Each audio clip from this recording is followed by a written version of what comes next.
Senator Ed is, he said we are all young people, and we need to shift our thinking. You know, everywhere, the progressive countries, the thinking is business. You know, where you get the best opportunities is in business. And how you get there, a country needs to invest very well in education. And then number two, create opportunities for people to thrive. This obsession about government, and it happens in, of course, developing countries and third world, where everything is supposed to be directed by government, big government, so that if you miss these appointments, then we're in a crisis, which is not. I mean, if you look at Kenya now, these guys would be looked at as celebrities, which is not supposed to be the case. It should be, you know, guys in the creative industry, you know, artists and, you know, singers like you, and these are the people who should be able to be earning more and be able to giving the business people who are in whether it's manufacturing and whatever. Those are the guys we need to be celebrating. Government. And this bipartisan talks are, you are in that house, you're in that house. We quit thinking that the only way I'll survive is when I see a cousin of mine being appointed.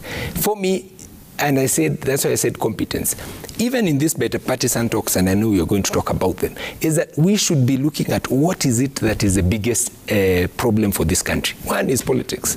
Because the same way, every donor now is cutting back on what they used to give developing countries and directing it to Ukraine. Because that's where their threat is. As you know, as Western countries, ours is one, politics, two, employment. So the bipartisan talks, the bulk, the chunk of all these things should be how do we increase opportunities for younger people so that they're able to go there, enter into business. One of the things now we're grappling other counties is something called pending bills. You know, somebody went, picked a loan, invested, delivered, then they can't be paid. So now they're going to be auctioned, and that's it. Why?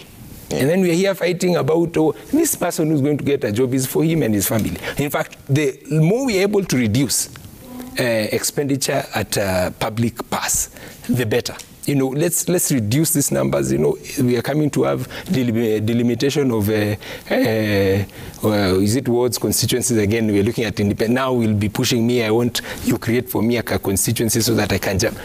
We should be. It should be a smaller government, bigger in business. And if we do that, it's going to be fairer for everyone. I mean, look at where we all emulate. So for me, please, I would have wanted us, because we've been given an opportunity to be in these positions, let's be able to push that the clamor and all these parastatals, by the way, if they were to be, I mean, if Kenya Power was to compete with other electric companies, would it survive?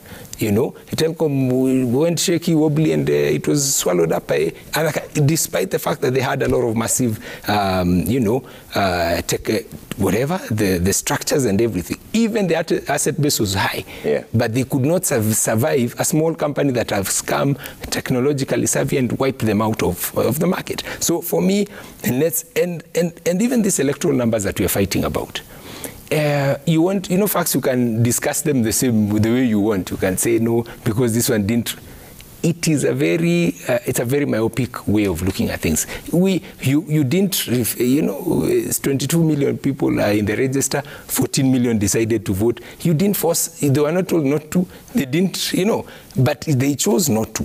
The other 7, of course, everyone has a side. But once we are done with that, we need now to think, how do we return this country together? How do we bring everything? Today, I mean, a country can, we are at a threat that 3 days in a week or 2 days in a week are not going to be functioning because our politics are having a problem. And then we want to grow and we want to catch up with it. It's a big, to me, that should be the biggest discussion in the bipartisan talks, so that we fix the political problem so that Kenyans, I mean, somebody who just has a shop in town, I mean, can't open because even if they open, people are scared they won't come. And this person needs to pay rent. He needs to pay, the person is employed there.